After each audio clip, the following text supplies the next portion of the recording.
Жергиликтүү телеканалдар жетекчилеринин көңүлүн көчүрмө берүүлөр менен жарыкка чыгып жаткан телеканалдар бурду. Анткени өлкөдө 43 канал болсо, анын 4-5 гана өз продукцияларын элге көрсөтүп, калган ТВлар ар кандай берүүлөрдү ар кайсы жерден көчүрүшөт экен. Ошондой эле рекламаларын жалаң өз продукциясы менен чыккан каналдарда эле алышкандыктан, бул жерде акыйкаттык жаралбай жарат деп нааразы. Андыктан пираттык программалары менен чыгып жаткан телеканалдардан жардак берүүгө тыюу салуу сунуш салууда. Он не производит также ноль продукции.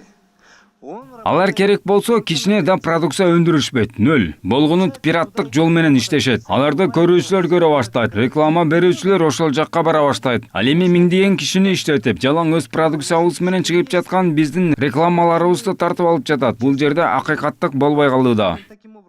Ал ортодо Кыргызстандын ичинде көрсөтүлүп жаткан чет элдик каналдардан да рекламаны алып таштоо сунушу айтылып, мыйзамдын кийинки нускасында бул норманы алым салынышы нааразылыктарды жаратты. Жергиликтүү каналдардын жарнактарын тартып алып, анын кесепетинен каражаттан кур жалак калууда дешет. Ар кандай цифра айтылып атат, 6 миллион, 9 миллион доллар депчи рекламный рынок. Ошолор автоматтык түрдө жергиликтүү телеканалдарга чачырайт деген үмүт пайда болгон болчу да. Азыр акыркы сунушталып жаткан вариант боюнча жанакы ретрансляцияга кеткен чыгымдарын жапканча колдон реклама бере берсе болот деп аткан нерсе бизде кооптоону жаратып атат да. Бул кандай кооптоону? Азыр кандай иштеп атсак, ошондой эле абалда калабыз да. Ошол эле маалда мыйзам долбоору боюнча жергиликтүү телеканалдар же болбосо чет элдик каналдар аркылуу чыгып жаткан телеканалдар жарым программасын кыргызча жана ата мекендик продукциясын бериши керек. Бирок бул акыркы чечим эмес. Атайын түзүлгөн жумушчу топ бул маселелерди кайра карап чыкмакчы. Частичная ретрансляция деген Кыргызстандын рекламасын, же чет мамлекеттин рекламасын, же бегушканы, же заставканы içine girse, жанагы ретранслируем канал, анда сөзсүз 8 статьяны аткарыш деген жасалган. Азыр ошонун тегерегинде мына жумушчу топ акыркы чечимге келет. 50% кыргызча берүүлөрдү берүү демилгесине көптөрдүн ичи чыкпай жатат. Анткени учурда басымдуу телеканалдар буга дайыр эмес. Кийинчерээк өтсөк жакшы болмок дешет. Бирок айрым депутаттар техникалык жагын эске албай жатканын айтышууда. Эл өкүлдөрү кыргызчага өтүүгө убакыт келгенин белгилеп колдоп жатышат. Ушул мыйзамдын аткарылышын көзөмөлдө. Сиздер туура мамлекеттик орган көзөмөлдөйт, бирок кайсы орган кайсы жагын көзөмөлдөйт.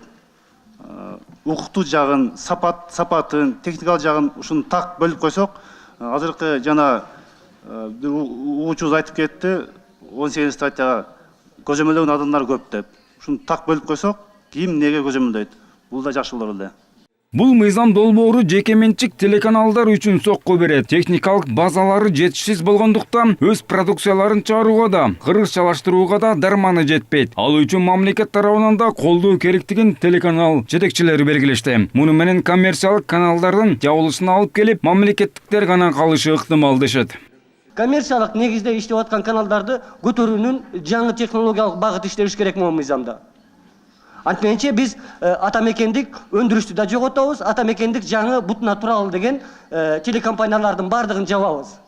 Анда биз эмнеге Франциянын спутнигин алып алып, 2 мультплекс коюп алып, анан отурушубуз керек. Кыргызстан санариптик теле берүүгө өтүүдө. Жазында толугу менен аналогдук берүүлөр өчүрүлөт. 2 соцпакет аркылуу 140 телеканалдын асылышы күтүлүүдө. Чет элдик 10 чакты канал тартат. Мыйзам долбоорду парламенттин тиешелүү комитети кабыл алса, жалпы жыйынга чыгат. Андан соң гана мыйзамдын тагдыры билинмекчи. Улукбек Кутманбаев, Телек Асхатбеков, Вести Бишкек.